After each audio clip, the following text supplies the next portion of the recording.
বাংলা সাহিত্যের এক অনন্য নাম শরৎচন্দ্র চট্টোপাধ্যায়। মানুষের মনের গভীর অনুভূতি, সমাজের নিষ্ঠুর বাস্তবতা আর নারীর নীরব যন্ত্রণা, এই সব কিছুই তার লেখায় জীবন্ত হয়ে ওঠে।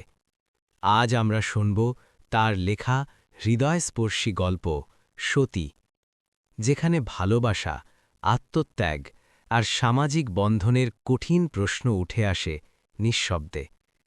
চোখ বন্ধ করে গল্পে ডুবে যান, শব্দের ভেতর খুঁজে নিন এক সময়ের সত্য কাহিনী। গল্পটি শেষ পর্যন্ত শোনার অনুরোধ রইল। চলুন শুরু করা যাক শরৎচন্দ্র চট্টোপাধ্যায়ের সতী।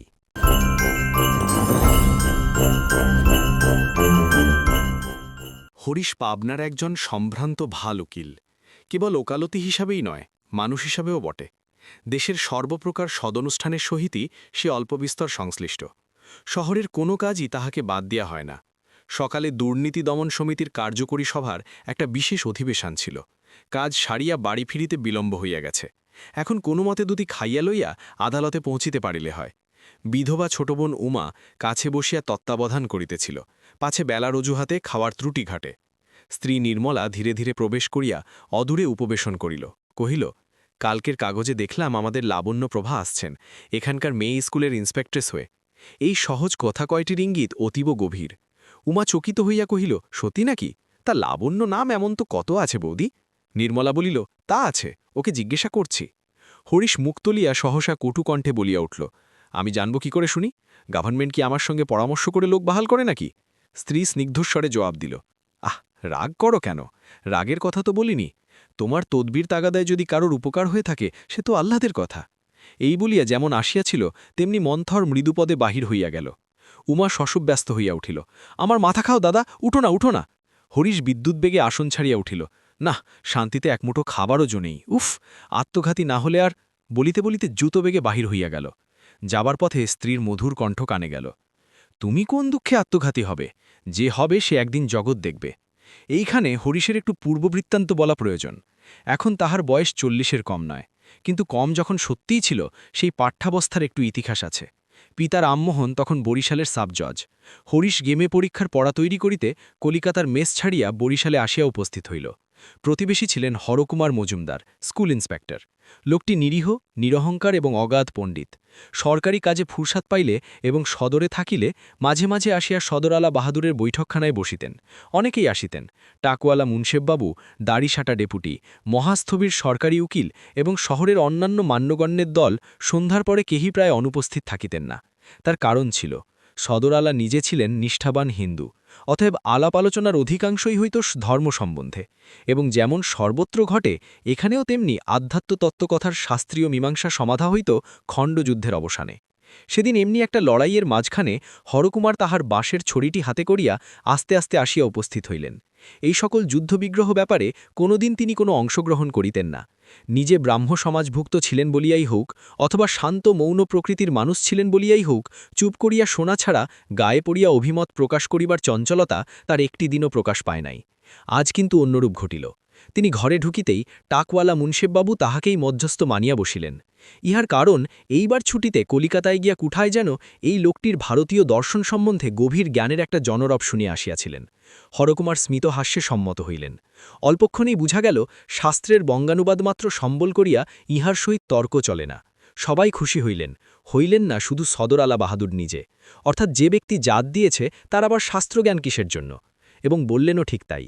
সকলে উঠিয়া গেলে তাহার পরমপ্রিয় সরকারি উকিলবাবুকে চোখের ইঙ্গিতে হাসিয়া কহিলেন, শুনলেন তো ভাদুরী মশাই, ভূতের মুখে রাম নাম আর কি। ভাদুরী ঠিক সায় দিতে পারলেন না, কহিলেন, তা বটে, কিন্তু জানে খুব, সমস্ত যেন মুখস্থ, আগে মাস্টারি করত কিনা। হাকিম প্রসন্ন হইলেন না, বলিলেন, ও জানার আগুন, এরাই হল জ্ঞানপাপী, এদের আর মুক্তি নেই। হরিশ সেদিন চুপ করিয়া একধারে বসিয়াছিল। এই স্বল্পভাষী প্রৌঢ়ের জ্ঞান ও পাণ্ডিত্য দেখিয়া সে মুগ্ধ হইয়া গিয়াছিল। সুতরাং পিতার অভিমত যাহাই হোক, পুত্র তাহার আসন্ন পরীক্ষা সমুদ্র থেকে মুক্তি পাবার ভরসায় তাহাকে গিয়া ধরিয়া পড়িল, সাহায্য করিতে হবে। হরকুমার সম্মত হইলেন। এইখানে তাহার কন্যা লাবণ্যের সহিত হরিশের পরিচয় হইল। সেও আইএ পরীক্ষার পড়া তৈরি করিতে কলিকাতার গণ্ডগোল ছাড়িয়া পিতার কাছে আসিয়াছিল।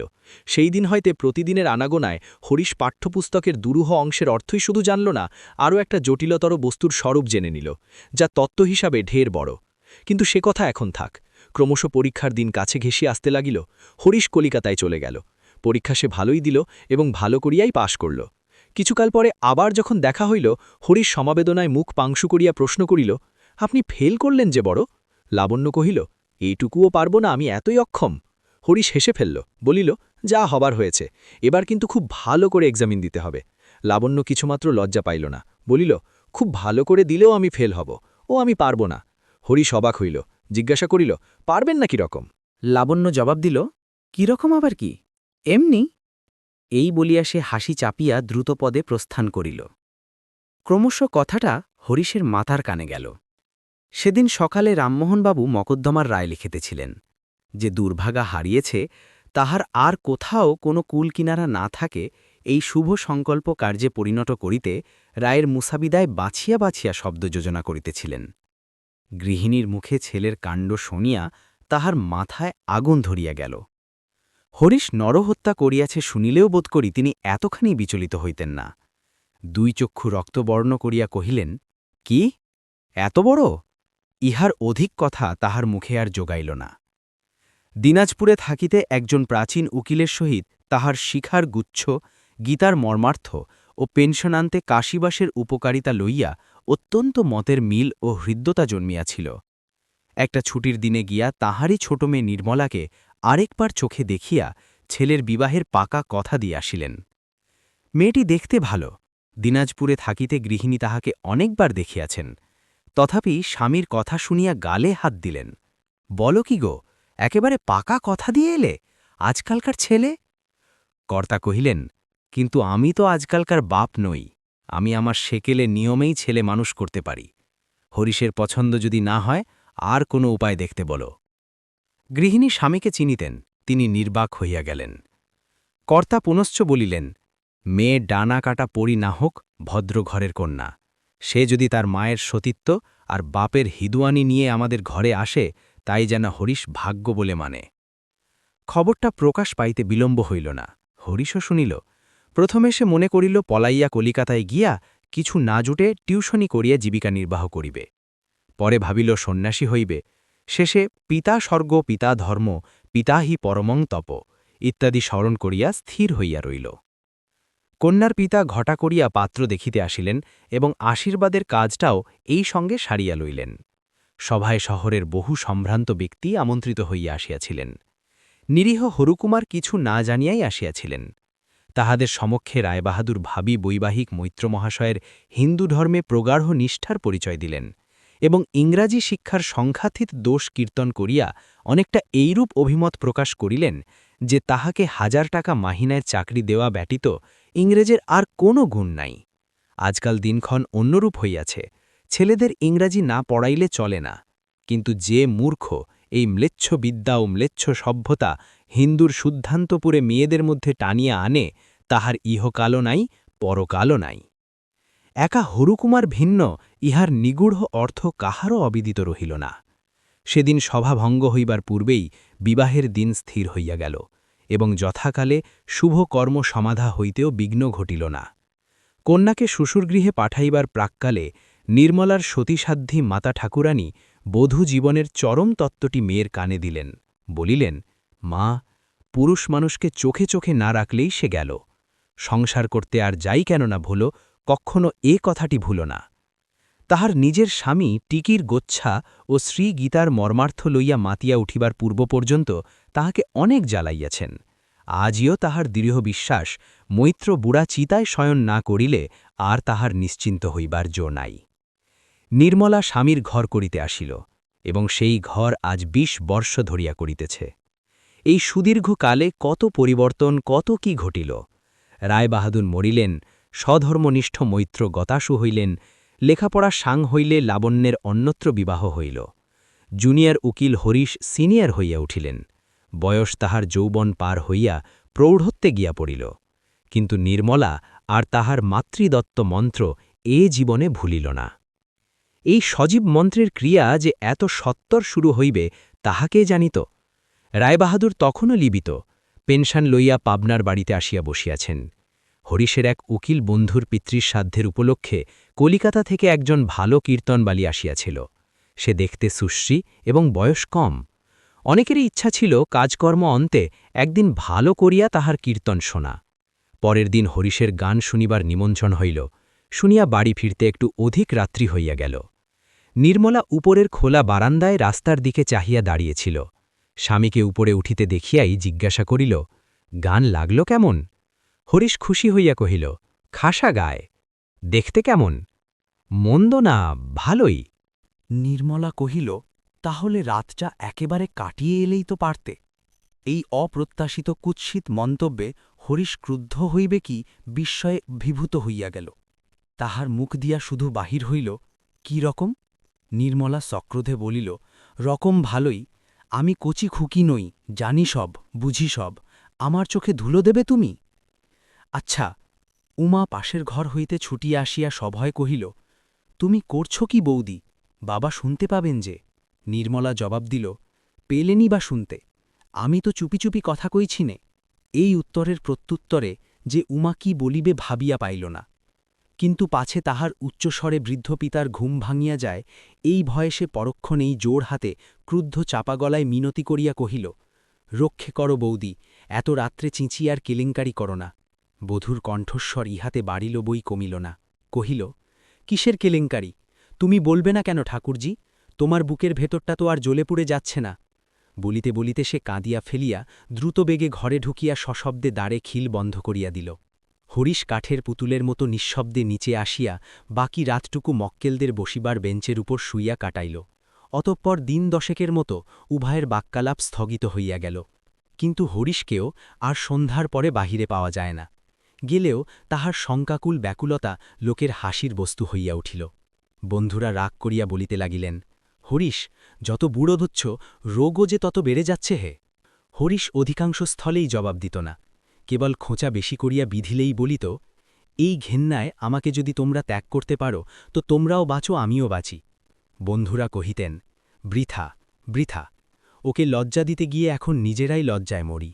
সেবার বসন্ত রোগে লোক মরিতে লাগিল খুব বেশি। হরিশকেও রোগে ধরিল।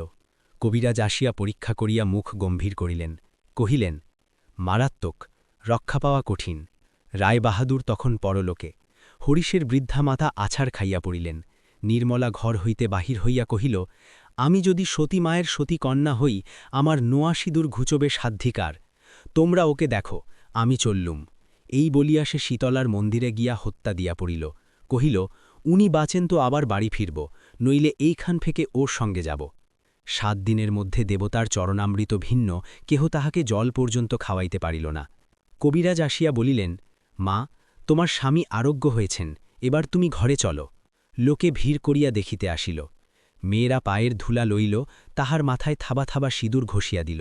কহিল, মানুষ তো নয়, যেন সাক্ষাৎ মা। বৃদ্ধেরা বলিলেন, সাবিত্রীর উপাখ্যান মিথ্যে না কলিতে ধর্ম গেছে বলেই একেবারে 16 আনা গেছে। যমের মুখ থেকে স্বামীকে ফিরিয়ে নিয়ে এলো। বন্ধুরা লাইব্রেরির ঘরে বলাবলি করিতে লাগিল, সাধে আর মানুষে স্ত্রীর গোলাম হয় হে। বিয়ে তো আমরাও করেছি, কিন্তু এমন নইলে আর স্ত্রী। এখন বোঝা গেল কেন হরিশ সন্ধ্যার পরে বাহিরে থাকত না। বীরেন উকিল ভদ্রলোক। গত বৎসর ছুটিতে কাশী গিয়া সে সন্ন্যাসীর কাছে মন্ত্র লইয়া আসিয়াছে। টেবিলে প্রচণ্ড করাঘাত করিয়া কহিল, আমি জানতাম হরিশ মরতেই পারে না। সত্যিকার সতীত্ব জিনিসটা কি সোজা ব্যাপার হে? বাড়ি থেকে বলে গেল, যদি সতী মায়ের সতী কন্যা হই ত। শরীর শিউরে ওঠে। তারিণী চাটুর্যের বয়স হইয়াছে, আভিংখর লোক। একধারে বসিয়া নিবিষ্ট চিত্তে তামাক খাইতেছিল। হুকাটা বেহারার হাতে দিয়া নিঃশ্বাস ফেলিয়া বলিল, শাস্ত্রমতে সহধর্মিনী কথাটা ভারী শক্ত। আমার দেখ না, কেবল মেয়েই 7টা, বিয়ে দিতে দিতেই ফতুর হয়ে গেলাম। অনেক দিন পরে ভালো হইয়া আবার যখন হরিশ আদালতে উপস্থিত হইল, তখন কত লোকে যে তাহাকে অভিনন্দিত করিল তাহার সংখ্যা নাই। ব্রজেন্দ্রবাবু সখেধে কহিলেন, ভাই হরিশ, স্ত্রৈণ বলে তোমাকে অনেক লজ্জা দিয়েছি, মাফ করো। লক্ষ্য কেন, কুটি কুটির মধ্যেও তোমার মতো ভাগ্যবান নেই, তুমি ধন্য। ভক্ত বীরেন গলিল, সীতা সাবিত্রীর কথা না হয় ছেড়ে দাও, কিন্তু খনা, লীলাবতী, গার্গী আমাদের দেশেই জন্মেছিলেন। ভাই, স্বরাজ ভরা যাই বলো, কিছুতেই হবে না মেয়েদের যতদিন না আবার তেমনি তৈরি করতে পারব। আমার তো মনে হয় শীঘ্রই পাবনা একটা আদর্শ নারী শিক্ষা সমিতি গড়ে তোলা প্রয়োজন, এবং যে আদর্শ মহিলা তার পার্মানেন্ট প্রেসিডেন্ট হবেন তার নাম তো আমরা সবাই জানি। বৃদ্ধ তারিণী চাটুর্যে বলিলেন, সেই সঙ্গে একটা পণ প্রথা নিবারণী সমিতিও হওয়া আবশ্যক। দেশটা ছারখার হয়ে গেল। ব্রজেন্দ্র কহিলেন, হরিশ, তোমার তো ছেলেবেলায় খাসা লেখার হাত ছিল, তোমার উচিত তোমার এই রিকাভারি সম্বন্ধে একটা আর্টিকেল লিখে আনন্দবাজার পত্রিকায় ছাপিয়ে দেওয়া। হরিশ কোনো কথারই জবাব দিতে পারিল না। কৃতজ্ঞতায় তাহার দুই চক্ষু ছলছল করিতে লাগিল। মৃত জমিদার গোসাইচরণের বিধবা পুত্রবধূর সহিত অন্যান্য পুত্রদের বিষয় সংক্রান্ত মামলা বাঁধিয়াছিল। হরিশ ছিল বিধবার উকিল। জমিদারের আমলা কে যে কোন পক্ষে জানা কঠিন বলিয়া গোপনে পরামর্শের জন্য বিধবা নিজেই ইতিপূর্বে দুই একবার উকিলের বাড়ি এসেছিলেন। আজ সকালেও তাহার গাড়ি এসে হরিশের সদর দরজায় থামিল। হরিশ সশ্রম্ভে তাহাকে নিজের বসিবার ঘরে আনিয়া বসাইলেন। আলোচনা পাছে ও ঘরে মুহুরীর কানে যায়, এই ভয়ে উভয়েই সাবধানে ধীরে ধীরে কথা বলিতেছিলেন। বিধবার কি একটা অসংলগ্ন প্রশ্নে হরিশ হাসিয়া ফেলিয়া জবাব দিবার চেষ্টা করতেই পাশের ঘরে পর্দার আড়াল থেকে অকস্মাৎ তীক্ষ্ণ কণ্ঠের শব্দ আসিল, আমি সব শুনেছি। বিধবা চমকিয়া উঠিলেন। হরিশ লজ্জা ও শঙ্কায় কাঠ হইয়া গেল। একজোড়া অতি সতর্ক চক্ষুকর্ণ যে তাহাকে অহরহ পাহারা দিয়া আছে, এই কথা সে মুহূর্তের জন্য ভুলিয়াছিল। পর্দা ঠেলিয়া নির্মলার রণমূর্তিতে বাহির হইয়া আসিল। হাত নাড়িয়া কণ্ঠস্বরে বিষ ঢালিয়া দিয়ে কহিল, ফুসফুস করে কথা কই আমাকে ফাঁকি দেবে? মনেও করো না। কই, আমার সঙ্গে তো কখনো এমন হেসে কথা কইতে দেখিনি। অভিযোগ নিতান্ত মিথ্যা নয়। বিধবা সভয়ে কহিলেন, এ কি কাণ্ড হরিশবাবু? হরিশ বিমূঢ়ের মতো ক্ষণকাল চাহিয়া থাকিয়া বলিল, পাগল। নির্মলা কহিল, পাগল? পাগলই বটে, কিন্তু করলে কে শুনি? এই বলিয়া সে হাউ হাউ কহিয়া কাঁদিয়া ফেলিয়া সহসা হাঁটু গাড়িয়া বিধবার পায়ের কাছে ঢিপ ঢিপ করিয়া মাথা খড়িতে লাগিল। মুহুরী কাজ ফেলিয়া ছুটিয়া আসিল। একজন জুনিয়র উকিল সেইমাত্র আসিয়াছিল।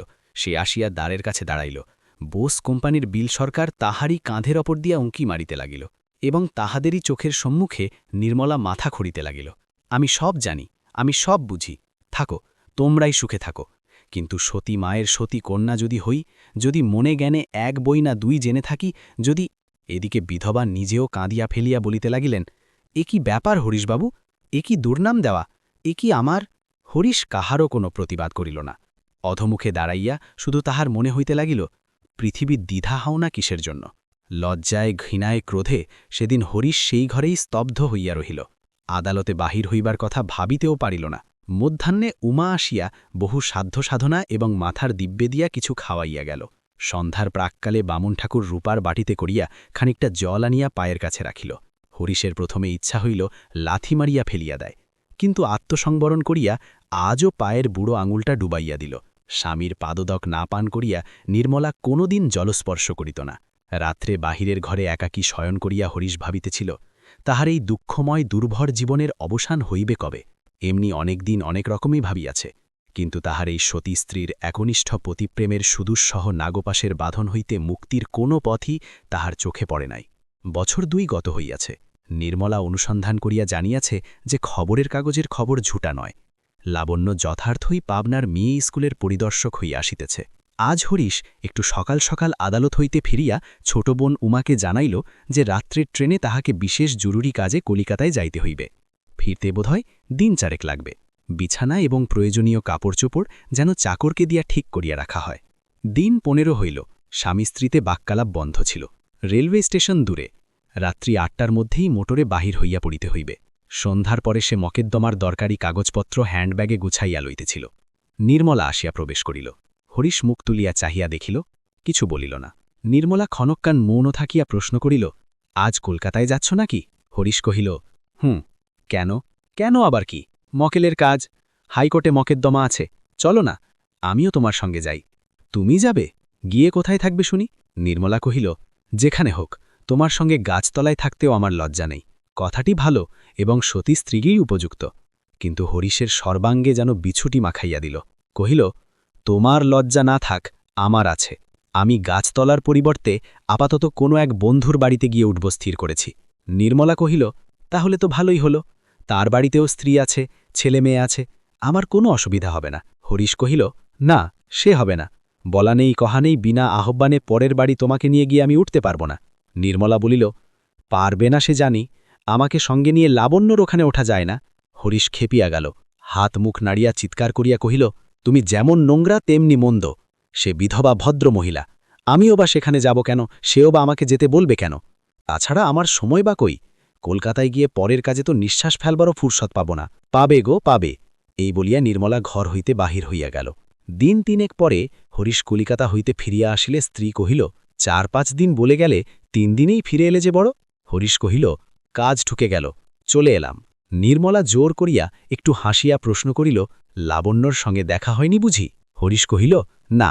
নির্মলা অতিশয় ভালো মানুষের মতো জিজ্ঞাসা করিল, কলকাতাতেই যদি গেলে একবার খবর নিলে না কেন? হরিশ জবাব দিল, সময় পাইনি। অত কাছাকাছি গেলে সময় একটুখানি করে নিলেই হতো। এই বলিয়া সে চলিয়া গেল। ইহার মাসখানেক পরে একদিন আদালতে বাহির হইবার সময় হরিশ ভগিনীকে ডাকিয়া কহিল, আজ আমার ফিরতে বোধহয় একটু রাত হয়ে যাবে উমা। কেন দাদা? উমা কাছেই ছিল, আসতে বললেই চলত। কিন্তু কণ্ঠস্বর উঁচুতে চড়াইয়া অদৃশ্য কাহারকে লক্ষ্য করিয়া হরিশ উত্তর দিল, যোগিনবাবুর বাড়িতে একটা জরুরি পরামর্শ আছে, দেরি হয়ে যেতে পারে। ফিরিতে দেরিই হইল। রাত্রি 12টার কম নয়। হরিশ মটর হইতে নামিয়া বাহিরের ঘরে গিয়ে প্রবেশ করিল। কাপড় ছাড়িতে ছাড়িতে শুনিতে পাইল, স্ত্রী উপরের জানালা হইতে সোফারকে ডাকিয়া বলিতেছে, আব্দুল, যোগিনবাবুর বাড়ি থেকে এলে বুঝি? আব্দুল কহিল, নেহি মাইজি, স্টেশন সে আতে হ্যাঁ। স্টেশন? স্টেশন কেন? গাড়িতে কেউ এলো বুঝি? আব্দুল কহিল, কলকাতা সে এক মাইজি और বাচ্চা আয়া। কলকাতা থেকে? বাবু গিয়ে তাদের নিয়ে এসে বাসায় পৌঁছে দিলেন বুঝি? আব্দুল হ্যাঁ বলিয়া জবাব দিয়া গাড়ি আস্তা বলে লইয়া গেল। ঘরের মধ্যে হরিশ আড়ষ্ট হইয়া দাঁড়াইয়া রহিল। এইরূপ সম্ভাবনার কথা যে তাহার মনে হয় নাই তাহা নয়, কিন্তু নিজের চাকরকে মিথ্যা বলিতে অনুরোধ করিতে সে কিছুতেই পারিয়া ওঠে নাই। রাত্রে শোবার ঘরের মধ্যে একটা কুরুক্ষেত্র কাণ্ড হইয়া গেল। পরদিন সকালেই লাবণ্য ছেলে লইয়া এ বাটিতে আসিয়া উপস্থিত হইল। হরিশ বাহিরের ঘরে ছিল, তাহাকে কহিল, আপনার স্ত্রীর সঙ্গে পরিচয় নেই, চলুন আলাপ করিয়ে দেবেন। হরিশের বুকের মধ্যে তোলপাড় করিতে লাগিল। একবার সে এমনও বলিতে চাহিল যে এখনও অত্যন্ত কাজের তাড়া, কিন্তু সে অজুহাত খাটিল না। তাহাকে সঙ্গে করিয়া আনিয়া স্ত্রীর সহিত পরিচয় করাইয়া দিতে হইল। বছর দশেকের ছেলে এবং লাবণ্য। নির্মলা তাহাদের সমাদরে গ্রহণ করিল। ছেলেকে খাবার খাইতে দিল এবং তাহার মাকে আসন পাতিয়া সযত্নে বসাইল। কহিল, আমার সৌভাগ্য যে আপনার দেখা পেলাম। লাবণ্য ইহার উত্তর দিয়া বলিল, হরিশবাবুর মুখে শুনেছিলাম আপনি ক্রমাগত বারব্রত আর উপবাস করে করে শরীরটাকে নষ্ট করে ফেলেছেন। এখনও তো বেশ ভালো দেখাচ্ছে না। নির্মলা সহাস্যে কহিল, বাড়ানো কথা, কিন্তু এ আবার উনি কবে বললেন? হরিশ তখনও কাছে দাঁড়াইয়াছিল। সে একেবারে বিবর্ণ হইয়া উঠিল। লাবণ্য কহিল, এবার কলকাতায় খেতে বসে কেবল আপনারই কথা। ওর বন্ধু কুশলবাবুর বাড়ি থেকে আমাদের বাড়ি খুব কাছে কিনা? ছাতের উপর থেকে চেঁচিয়ে ডাকলে শোনা যায়। নির্মলা বলিল, খুব সুবিধে তো। লাবণ্য হাসিয়া বলিল, কিন্তু তাতেই শুধু হয়নি, ছেলেকে পাঠিয়ে রীতিমতো ধরে আনতে হতো। বটে? লাবণ্য বলিল, আবার জাতের গোঁড়ামিও কম নেই। ব্রাহ্মদের ছোঁয়া খান না, আমার পিসিমার হাতে পর্যন্ত না।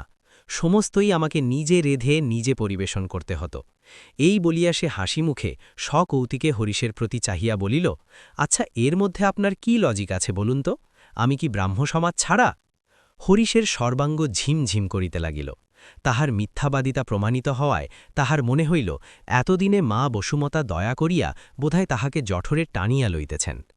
কিন্তু পরমাশ্চর্য এই যে নির্মলা আজ ভয়ঙ্কর উন্মাদকাণ্ড কিছু একটা না করিয়া স্থির হইয়া রহিল।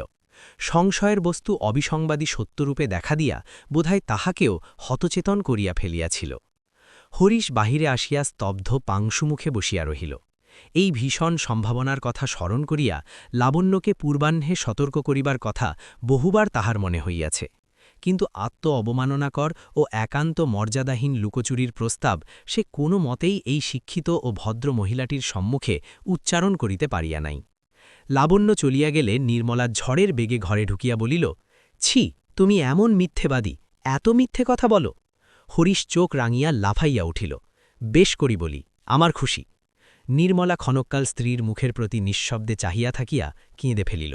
কহিল, বলো, যত ইচ্ছে মিথ্যে বলো, যত খুশি আমাকে ঠকাও, কিন্তু ধর্ম যদি থাকে, যদি সতী মায়ের মেয়ে হই, যদি মনে সতী হই, আমার জন্যে তোমাকে একদিন কাঁদতে হবে, হবে, হবে। এই বলিয়া সে যেমন আসিয়াছিল তেমনি দ্রুত বেগে বাহির হইয়া গেল। বাক্যালা পূর্ব হইতেই বন্ধ চলিতেছিল, এখন সেটা দৃঢ়তর হইল এইমাত্র। নিজের ঘরে শয়ন ও ভোজন, হরিশ আগালতে যায় আসে, বাহিরের ঘরে একাকী বসিয়া টাটায়, নতুন কিছুই নয়। আগে সন্ধ্যার সময় একবার করিয়া ক্লাবে গিয়ে বসিত, এখন সেটুকুও বন্ধ হইয়াছে। কারণ শহরের সেই দিকে লাবণ্যের বাসা। তাহার মনে হয় পতিপ্রাণা ভার্যার 2 চক্ষু 10 চক্ষু হইয়া 10 দিক হইতে পতিকে অহরহ নিরীক্ষণ করিতেছে। তাহার বিরাম নাই, বিশ্রাম নাই, মাধ্যাকর্ষণের নাই তাহা নিত্য। স্নানের পরে আরশির দিকে চাহিয়া তাহার মনে হইত সতীসাধ্যির এই অক্ষয় প্রেমের আগুনে তাহার কলুষিত দেহের নশ্বর মেদ মজ্জা মাংস শুষ্ক ও নিষ্পাপ হইয়া অত্যন্ত দ্রুত উচ্চতর লোকের জন্যে প্রস্তুত হইয়া উঠিতেছে। তাহার আলমারির মধ্যে একখানা কালী সিংহের মহাভারত ছিল। সময় যখন কাটিত না, তখন তাহা হইতে সে বাছিয়া বাছিয়া সতী নারীর উপখ্যাং পড়িত। কি তার প্রচণ্ড বিক্রম ও কতই না অদ্ভুত কাহিনী! স্বামী পাপী তাপী যাহাই হোক, কেবলমাত্র স্ত্রীর সতীত্বের জোরেই সমস্ত পাপ মুক্ত হইয়া অন্তে কল্পকাল তাহারা একত্রে বাস করে। কল্পকাল যে ঠিক কত হরিশ জানিত না, কিন্তু সে যে কম নহে এবং মুনি ঋষিদের লেখা শাস্ত্রবাক্য যে মিথ্যা নহে, এই কথা মনে করিয়া তাহার সর্বাঙ্গ অবশ হইয়া উঠিত। পরলোকের ভরসায় জলাঞ্জলি দিয়া সে বিছানায় শুইয়া মাঝে মাঝে ইহলোকের ভাবনা ভাবিত, কিন্তু কোনো পথ নাই। সাহেবদের হইলে মামলা মকদ্দমা খাড়া করিয়া এতদিনে যা হোক একটা ছাড় রফা করিয়া ফেলিত। মুসলমানদের হইলে 3 তালাক দিয়া বহু পূর্বেই চুকাইয়া ফেলিত। কিন্তু নিরীহ একপত্নীব্রত ভদ্র বাঙালি, না, কোনো উপায় নেই। ইংরেজি শিক্ষায় বহু বিবাহ ঘুচিয়েছে। বিশেষত নির্মলা, চন্দ্রসূর্য যাহার মুখ দেখিতে পায় না, অতি বড় শত্রু যাহার সতীত্বে বিন্দুমাত্র কলঙ্ক লেপন করিতে পারে না, বস্তুত স্বামী ভিন্ন যাহার ধ্যান জ্ঞান নাই, তাহাকেই পরিত্যাগ। বাপরে, নির্মল নিষ্কলুষ হিন্দু সমাজের মধ্যে কি আর মুখ দেখাইতে পারিবে? দেশের লোকে খাই খাই করিয়া হয়তো তাহাকে খাইয়াই ফেলিবে। ভাবিতে ভাবিতে চোখ কান গরম হইয়া উঠিত। বিছানা ছাড়িয়া মাথায় মুখে জল দিয়া বাকি রাতটুকু সে চেয়ারে বসিয়া কাটাইয়া দিত। এমনি করিয়া বোধহয় মাসাধিককাল গত হইয়া গেছে। হরিশ আদালতে বাহির হইতেছিল, ঝি আসিয়া একখানা চিঠি তাহার হাতে দিল, কহিল, জবাবের জন্যে লোক দাঁড়িয়ে আছে। খাম ছেঁড়া, উপরে লাবণ্যের হস্তাক্ষর। হরিশ জিজ্ঞাসা করিল, চিঠি আমার খুললে কে? ঝি কহিল, মা। হরিশ চিঠি পড়িয়া দেখিল, লাবণ্য অনেক দুঃখ করিয়া লিখিয়াছে, সেদিন আমার অসুখ, চোখে দেখে গিয়েও আর একটিবারও খবর নিলেন না আমি মরলুম কি বাঁচলুম, অথচ বেশ জানেন এ বিদেশে আপনি ছাড়া আমার আপনার লোকও কেউ নেই। যাই হোক, এ যাত্রা আমি মরিনি, বেঁচে আছি। এ চিঠি কিন্তু সে নালিশের জন্যে নয়। আজ আমার ছেলের জন্মতিথি, কোর্টের ফেরত একবার এসে তাকে আশীর্বাদ করে যাবেন, এই ভিক্ষা, লাবণ্য। পত্রের শেষে পুনশ্চ দিয়া জানাইয়াছে যে রাত্রির খাওয়াটা আজ এইখানেই সমাধা করিতে হইবে, একটুখানি গানবাজনার আয়োজনও আছে। চিঠি পড়িয়া বোধ করি সে ক্ষণকাল বিমনা হইয়া পড়িয়াছিল।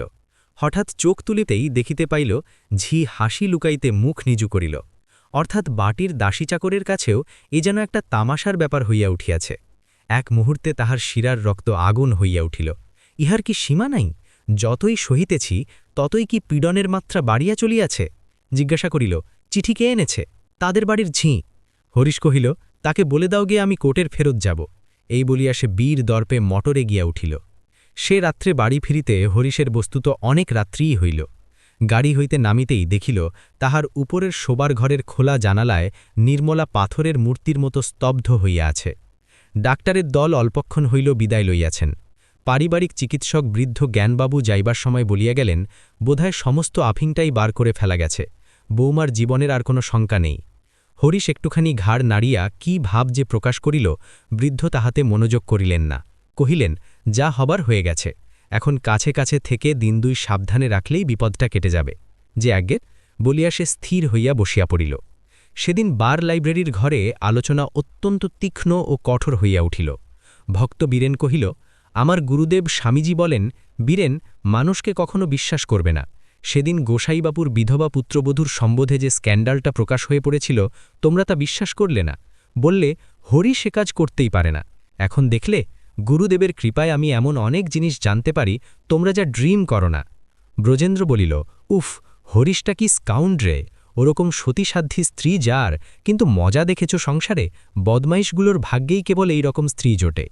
বৃদ্ধ তারিণীচার্যে হুকা লইয়া ঝিমাইতেছিলেন, কহিলেন, নিঃসন্দেহে আমার 3 মাথার চুল পেকে গেল, কিন্তু ক্যারেক্টারে কেউ কখনো একটা স্পট দিতে পারল না। অথচ আমারই হলো 7-7টা মেয়ে, বিয়ে দিতে দিতে দেউলিয়া হয়ে গেলাম। যোগিনবাবু কহিলেন, আমাদের মেয়ে স্কুলের পরিদর্শক হিসেবে লাবণ্যপ্রভা মহিলাটি দেখছি একেবারে আদর্শ, গভর্নমেন্টে বোধহয় মুভ করা উচিত। সুক্তবীরেন বলিলেন, অ্যাবসোলিউটলি নেসেসারি। সম্পূর্ণ একটা দিন পার হইল না, সতীসাধ্যীর স্ত্রী হরিশের চরিত্র জানিতে শহরে কারোরই আর বাকি রইল না, এবং সুহৃদবর্গের কৃপায় সকল কথাই তাহার কানে আসিয়া পৌঁছিল। উমা আসিয়া চোখ মুছিয়া কহিল, দাদা, তুমি আবার বিয়ে করো। হরিশ কহিল, পাগল? উমা কহিল, পাগল কেন, আমাদের দেশে তো পুরুষের বহুবিবাহ ছিল। হরিশ কহিল, তখন আমরা বর্বর ছিলাম। উমা জিদ করিয়া বলিল, বর্বর কিসের, তোমার দুঃখ আর কেউ না জানে তো আমি তো জানি, সমস্ত জীবনটা কি এমনি ব্যর্থ হয়েই যাবে? হরিশ কহিল, উপায় কি বোন, স্ত্রী ত্যাগ করে আবার বিয়ে করার ব্যবস্থা পুরুষের আছে জানি, কিন্তু মেয়েদের তো নেই। তোর বৌদিরও যদি এ পথ খোলা থাকত, তোর কথায় রাজি হতাম। উমা, তুমি কি যে বলো দাদা, এই বলিয়া উমার রাগ করিয়া চলিয়া গেল। হরিশ চুপ করিয়া একাকী বসিয়া রহিল।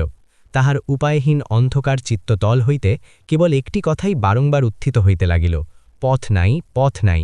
এই অনন্দহীন জীবনে দুঃখই ধ্রুব হইয়া রহিল। তাহার বসিবার ঘরের মধ্যে তখন সন্ধ্যার ছায়া গাঢ়তর হইয়া আসিতেছিল। হঠাৎ তাহার কানে গেল, পাশের বাড়ির দরজায় দাঁড়িয়ে বৈষ্ণব ভিখারির দল কীর্তনের সুরে দূতির বিলাপ গাইতেছে। দূতি মথুরায় আসিয়া ব্রজনাথের হৃদয়হীন নিষ্ঠুরতার কাহিনী বিনাইয়া বিনাইয়া নালিশ করিতেছে। সেকালে এ অভিযোগের কিরূপ উত্তর দূতির মিলিয়াছিল হরিশ জানিত না, কিন্তু একালে সে ব্রজনাথের পক্ষে বিনা পয়সার উকিল দাঁড়িয়ে তর্কের উপর তর্ক জুড়িয়া মনে মনে বলিতে লাগিল, ওগো দূতি, নারীর একনিষ্ঠ প্রেম খুব ভালো জিনিস, সংসারে তার তুলনা নাই, কিন্তু তুমি তো সব কথা বুঝবে না, বললেও না। কিন্তু আমি জানি ব্রজনাথ কিসের ভয়ে পালিয়ে গিয়েছিলেন এবং 100 বছরের মধ্যে আরও মুখ হননি।